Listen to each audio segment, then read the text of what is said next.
गुरु प्यारी साध संगत जी, बड़े प्यार से कहिए धन निरंकार जी।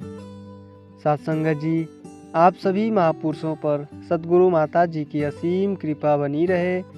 आप जहाँ भी रहें स्वस्थ रहें, प्रसन्न रहें, हमेशा सेवा सिमरन और सत्संग करते रहें। साध संगत जी, आज के साखी का नाम है कि क्या हम भगवान की पूजा करेंगे तभी वो खुश रहेंगे या उनकी गुणगान करके भी खुश रखा जा सकता है। साध संगत जी, एक कसाई था सदना। वह बहुत ईमानदार था।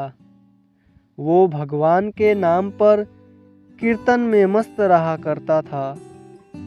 यहाँ तक कि मांस को काटते बेचते हुए भी वह गुनगुनाता रहता था।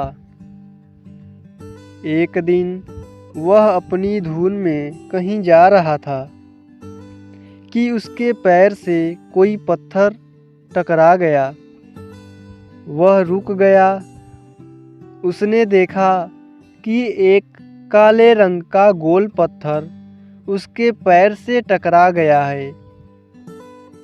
उसने वह पत्थर को उठा लिया और जेब में रख लिया, यह सोचकर कि यह मांस तोलने के काम में आएगा। वापिस आकर उसने उस पत्थर को मांस के वजन के तोलने के काम में लगा दिया। कुछ ही दिनों में उसने समझ लिया कि यह पत्थर कोई साधारण पत्थर नहीं है। जितना वजन उसको तोलना होता, पत्थर उतने ही वजन का हो जाता था। धीरे धीरे यह बात फैलने लगी कि सदना कसाई के पास वजन करने वाला एक चमत्कारी पत्थर है। वह जितना चाहता है पत्थर उतना ही तोल देता है। किसी को 1 किलो मांस देना होता तो तराजू में उस पत्थर को एक तरफ डालने पर दूसरी ओर 1 किलो का मांस ही तुलता था। अगर किसी को 2 किलो चाहिए हो तो वह पत्थर भी 2 किलो के भार जितना भारी हो जाता था। साध संगत जी, इस चमत्कार के कारण उसके यहाँ लोगों की भीड़ जुटने लगी थी। भीड़ जुटने के साथ ही सदना की दुकान की बिक्री भी बहुत भी बढ़ गई। बात एक शुद्ध ब्राह्मण तक पहुंची। हालांकि वह ऐसी अशुद्ध जगह पर नहीं जाना चाहता था जहां मांस कटता और बिकता हो, किंतु चमत्कारिक पत्थर को देखने की उत्सुकता उस सदना की दुकान तक उस ब्राह्मण को खींच लाई। दूर से खड़ा होकर वह सदना कसाई को मीट तौलते हुए देखने लगा। उसने देखा कि कैसे वह पत्थर हर प्रकार के वजन को बराबर तोल रहा था। ध्यान से देखने पर उसके शरीर के रोएं खड़े हो गए। भीड़ के छूटने के बाद ब्राह्मण सदना कसाई के पास गया। ब्राह्मण को अपनी दुकान में आया देख करके सदना कसाई बहुत प्रसन्न हुआ और आश्चर्यचकित भी हुआ। बड़ी नम्रता से सदना ने ब्राह्मण को बैठने के लिए स्थान दिया और पूछा कि वह उनकी क्या सेवा कर सकता है। ब्राह्मण बोला, तुम्हारे इस चमत्कारिक पत्थर को देखने के लिए ही मैं तुम्हारी दुकान पर आया हूँ, या यूँ कहें कि ये चमत्कारी पत्थर ही मुझे खींच करके तुम्हारी दुकान पर ले आया है।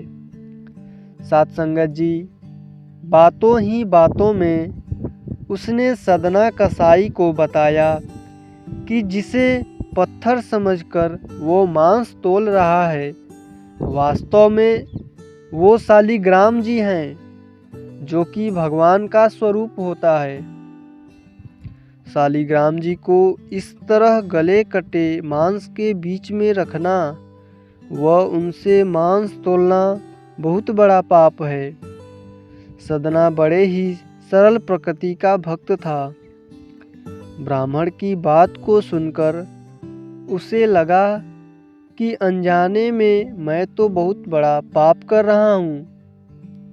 अनुनय विनय करके सदना ने वह शालिग्राम उन ब्राह्मण को दे दिया और कहा कि आप तो ब्राह्मण हैं, अतः आप ही इनकी सेवा परिचर्या करके इन्हें प्रसन्न करें। मेरे योग्य कुछ सेवा हो तो मुझे अवश्य बताएं। सत्संगत जी, ब्राह्मण उस शालिग्राम शिला को बहुत से सम्मान से अपने घर ले आया। घर आकर के उन्होंने श्री शालिग्राम जी को स्नान करवाया, पंचामृत से अभिषेक किया व पूजा अर्चना आरंभ कर दी। कुछ ही दिन बीते थे कि उन ब्राह्मण के स्वप्न में श्री शालिग्राम जी आए और कहे, हे ब्राह्मण, मैं तुम्हारी सेवाओं से बहुत प्रसन्न हूँ, किंतु तुम मुझे उसी कसाई के पास छोड़ आओ। सत्संगत जी, स्वप्न में ही ब्राह्मण ने कारण पूछा तो उत्तर मिला कि तुम मेरी अर्चना पूजा तो करते हो, मुझे बहुत अच्छा लगता है, परंतु जो भक्त मेरे नाम का गुणगान और कीर्तन करते रहते हैं उनको मैं अपने आप को भी बेच देता हूँ। सदना तुम्हारी तरह मेरी अर्चना नहीं करता है, परंतु वह हर समय मेरा नाम गुनगुनाता रहता है, जो कि मुझे बहुत अच्छा लगता है। इसीलिए तो मैं उसके पास गया था। सत्संगत जी, ब्राह्मण अगले ही दिन सदना कसाई के पास गया और उनको प्रणाम करके सारी बात बताई और श्री शालिग्राम जी को उन्हें सौंप दिया।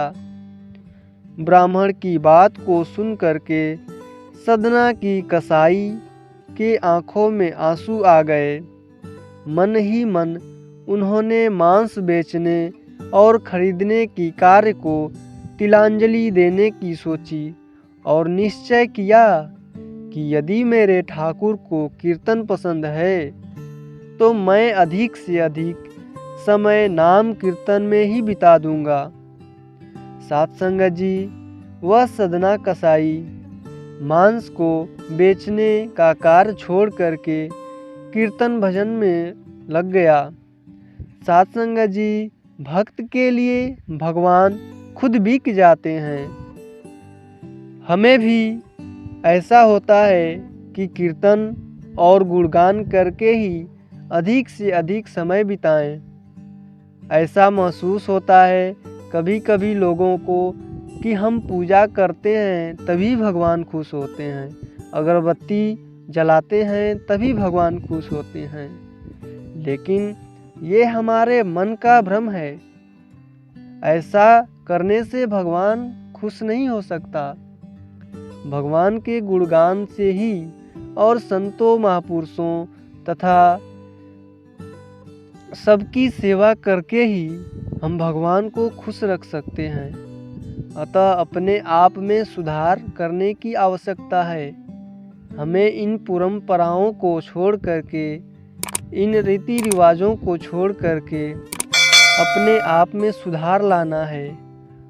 सत्संगत जी, उम्मीद करते हैं कि आज की साखी आप सभी महापुरुषों को पसंद आई होगी। सत्संगत जी, बड़े प्यार से कहिए धन्य निरंकार जी।